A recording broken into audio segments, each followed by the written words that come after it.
Hola, soy Antonio Sala y en este vídeo vamos a hablar de cómo generar muestras, realizaciones de un proceso gaussiano, estocástico, de una función de covarianza conocida. Y también haremos cambios en esta función de covarianza para comprobar cómo afecta eso. Nuestro objetivo será simular un proceso gaussiano estacionario con una cierta covarianza entre distintas muestras en distintos valores de x, siendo x, por ejemplo, tiempo. Entonces, pues la hipótesis es que si esos x están muy cerca, los procesos gaussianos son funciones aleatorias, pues los valores de esa función aleatoria deberían estar muy cerca. Los procesos estocásticos son un conjunto de variables aleatorias, los gaussianos de distribución normal, y lo que ocurre es que, claro, el tiempo continuo sería un conjunto infinito de variables aleatorias, y lo que nosotros vamos es a simular 36 segundos muestreando cada 0,1 segundos, con lo cual estaremos hablando de generar 361 variables aleatorias de distribución normal, que al final, cuando tengamos la capa conocida, pues utilizando la raíz cuadrada de la matriz de varianzas covarianzas, la factorización de Cholesky, pues todo se reducirá precisamente eso, a cómo tirar el dado de una distribución normal. Vamos a hablar de qué funciones de covarianza vamos a utilizar en estos ejemplos. Tendremos una constante de tiempo tau y vamos a hacer dos casos. Un filtro de primer orden, aquí tengo su función, digamos, de transferencia. La Power Spectral Density no es objetivo de este vídeo, pero se puede mostrar que es g de j omega por g transpuesta conjugada de j omega.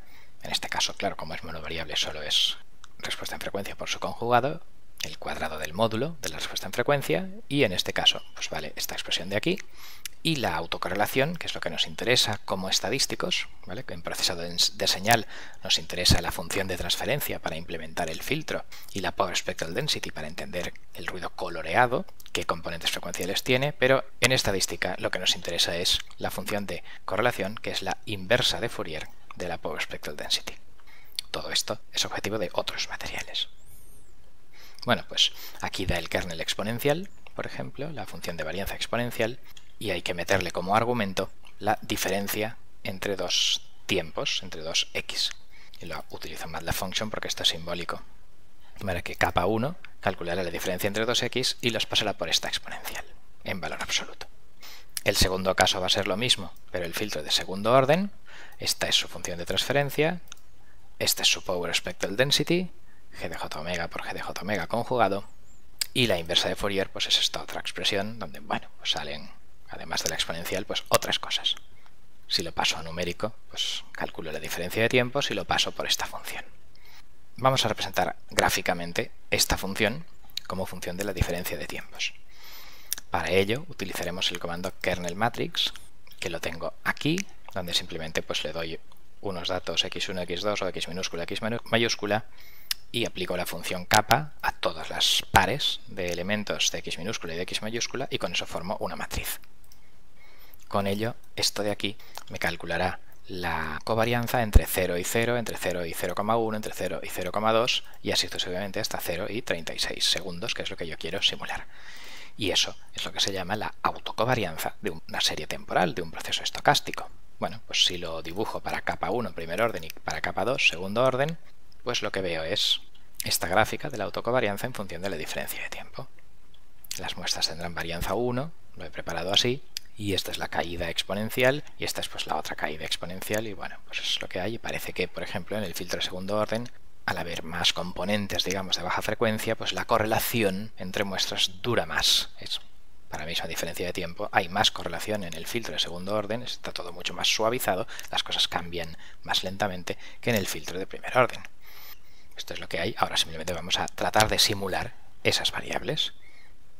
Para simular un proceso gaussiano, simplemente una vez calculo la matriz de varianzas covarianzas de todo con todo, esto es una matriz de 361 por 361, pues ya una vez tenga la matriz de varianzas covarianzas factorizada así, por ejemplo mediante la diagonalización, vectores propios por raíz cuadrada de valores propios, o sea que estos son los componentes principales y sus desviaciones típicas, no es objetivo de este vídeo el detalle de todo esto, pues con v raíz cuadrada de d tengo factorizada la matriz de varianzas covarianzas así, y entonces lo importante es que si yo ahora genero con phi un vector de variables ruido blanco independientes entre sí, pues entonces este cambio de variable, como la varianza del vector phi transpuesta, digamos, la matriz de varianzas covarianzas es la identidad, son independientes variables normal estándar, pues entonces podemos comprobar esto de aquí, que la matriz de varianzas covarianzas de Y pues es la media de Y transpuesta, claro, todo esto suponemos media cero, etcétera, que es pues Q phi transpuesta Q transpuesta, las matrices constantes salen fuera de la media, sale Q y esta media Q transpuesta, y esta media es la matriz de varianzas covarianzas de phi, que es la identidad, variables normales estándar independientes. Por lo tanto da Q transpuesta y K. De modo que cualquier factorización de K como Q transpuesta me permite, multiplicando las variables randn de la distribución normal por esta Q, obtener unas variables aleatorias Y de covarianza K. Lo que ocurre también aquí como nota es que aunque esta Q sería válida, la Q que da lo que se llama la factorización de Cholesky es una alternativa a esta más rápida de computar. En concreto, pues la Q basada en valores propios ha tardado unos 13 milisegundos, mientras que la Q basada en Cholesky ha tardado 3 milisegundos, por lo tanto es como 4 veces más rápido. Y si estuviera a hacerse muchas veces con muchas variables, pues sería mejor esto de Cholesky, ¿vale? De hecho, pues es la que al final hemos utilizado. Bien, pues ya tengo esa factorización y entonces ahora ya puedo realizar realizaciones. Simplemente multiplicando un randn por esa matriz Q, yo tengo los valores de ese proceso, de esas 361 variables aleatorias correladas entre sí.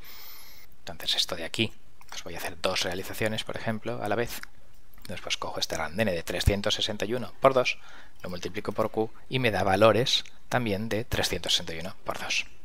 Esta es una realización del proceso gaussiano donde yo he cogido como función capa 1 de covarianza la exponencial, el filtro de primer orden. Bueno, pues esto es lo que produce ese filtro de primer orden. Si yo ahora hago capa 2 y vuelvo a ejecutar, veo que este filtro de segundo orden es mucho más suave.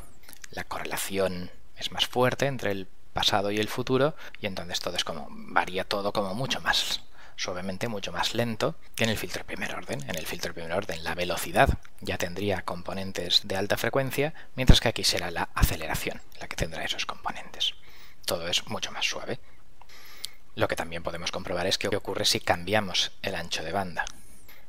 Si hago el proceso más rápido, lo pongo en vez de 12 pues a 1, entonces claro, lo que ocurre es que la correlación acaba 12 veces más rápido que antes. Vemos que un poco pues en 7 segundos ya no hay correlación y por tanto este es un tipo de ruido que sube y baja, pero que si las variables están separadas más de 7 segundos pues no se puede utilizar una para predecir la otra, son como independientes. Entonces en ese caso estamos en el de segundo orden y bueno, pues todo sube y baja más y lo que me dice esa función de correlación es que lo que valga el proceso aquí en 5 no me sirve para nada para predecir lo que valdrá en 12. Vale, pues esto sube y baja de forma aleatoria y si yo repito, pues me da otros rayajos. Y bueno, pues si yo viera esto cada 7 segundos o más, parecería un ruido blanco. De hecho, como yo estoy muestreando este proceso cada 0,1 segundos, pues si yo ahora hago tau, por ejemplo, 0,05 segundos, un ancho de banda muy rápido, y yo repito, entonces la correlación, eso apenas dura una décima de segundo si llega, ya es 0. Entonces pues básicamente lo que nos está diciendo aquí es que no hay correlación entre muestras y por tanto las realizaciones van a ser puro ruido. Efectivamente vemos subidas y bajadas totalmente aleatorias donde no podemos identificar nada determinista, nada suave, ningún filtrado. Aquí estamos con el filtro de segundo orden, con el filtro de primer orden pues da básicamente lo mismo. No hay gran diferencia. ¿Por qué? Pues porque el tiempo durante el cual hay correlación significativa es menor al periodo de muestreo y por tanto esto parece ruido blanco. Entonces este es el comportamiento de mis variables cuando el tiempo de correlación es muy pequeño. Voy a volver a poner un tiempo intermedio de segundo y medio y volver a ejecutar. Entonces ahora pues las cosas son ruido blanco si las mirara de 10 en 10 segundos, pero como las miro de 0,1 pues no, veo mucha correlación. Y entonces pues volvemos a ver, pues este es el proceso de primer orden, la velocidad es ruido, pero la posición, digamos, no tiene correlación. Y el proceso de segundo orden, la aceleración es ruido, pero la velocidad es parecida al primer orden que hemos visto antes y esta posición es todavía más suave. Como una observación, claro, yo podría haber simulado esos filtros, por ejemplo, con su representación interna, con una entrada de ruido, etcétera, pero ese tipo de simulación pues no es objetivo de este material. Vamos ahora a ver lo que se llama la distribución marginal. Por ejemplo, yo voy a tomar 10.000 trayectorias y entonces eso da, por ejemplo, esta nube de puntos. Veo que el 99 y pico %, casi todas están entre más o menos 3, que claro que es 3 sigma 1, o sea que lo que se llama la distribución marginal, sin saber el pasado y el futuro, por ejemplo, a 14 segundos, la muestra 140, bueno, a 13,9 segundos, su histograma ajusta a una distribución normal y por lo tanto, aunque tenga correlación con muchas variables pasadas y futuras, pues lo que se llama la distribución marginal es una distribución normal de varianza 1. Tiene media 0 y tiene varianza 1, que coincide, claro, la función de varianza del elemento 140 dice que es 1, entonces pues el experimento pues confirma que estamos simulando lo que tenemos que simular. De hecho, por ejemplo, la covarianza entre unas variables y otras pues también se ajusta a la matriz especificada. Si yo calculo la covarianza experimental, entre comillas, después de haber tirado ese montonazo de 10.000 veces 10.000 trayectorias, bueno, pues sale este numerito que obviamente se parece, coincidiría con número de muestras infinito, pero se parece pues al trozo de la matriz K que me daría las varianzas, covarianzas entre las muestras 1, 15, 30 y 45, que sería este. ¿Vale? Por lo tanto, hemos comprobado, digamos, a base de repeticiones y repeticiones, que las marginales tienen distribución normal y que las covarianzas entre todas estas 10.000 rayitas, aquí deberían estar unidas, trayectorias, pues tienen las covarianzas que tocan. Con lo cual, vamos a concluir. En este vídeo hemos visto cómo simular procesos con una función de covarianza entre variables en distintos instantes dada. Hemos simulado procesos estacionarios donde la covarianza solo depende de la diferencia en el tiempo. Y, aunque no es objetivo de este vídeo, los ejemplos de funciones de covarianza los hemos sacado a partir de la fórmula del filtro de primer orden y filtro de segundo orden que generan un ruido coloreado de una cierta power spectral density, para así poder entender mejor, considerar esto como señales aleatorias, pues los componentes frecuenciales de lo que estábamos viendo en la simulación, ¿vale? Desde un punto de vista estadístico. Estos son puras distribuciones normales, variables con una cierta correlación, pero desde un punto de vista de aplicaciones de ingeniería, de filtrado, de suavizado, de estimación, etc., pues esto es una señal con una cierta suavidad, con un cierto contenido en frecuencia diferente según el ancho de banda, según sea primero o segundo orden, y que pues es esa interpretación, más que la puramente estadística, la que nos suele interesar, por ejemplo, a los ingenieros de control. Pero ambas interpretaciones son equivalentes y están relacionadas, la correlación estadística y la interpretación frecuencial por la transformada de Fourier. Pues con esto terminamos. Muchas gracias por vuestra atención.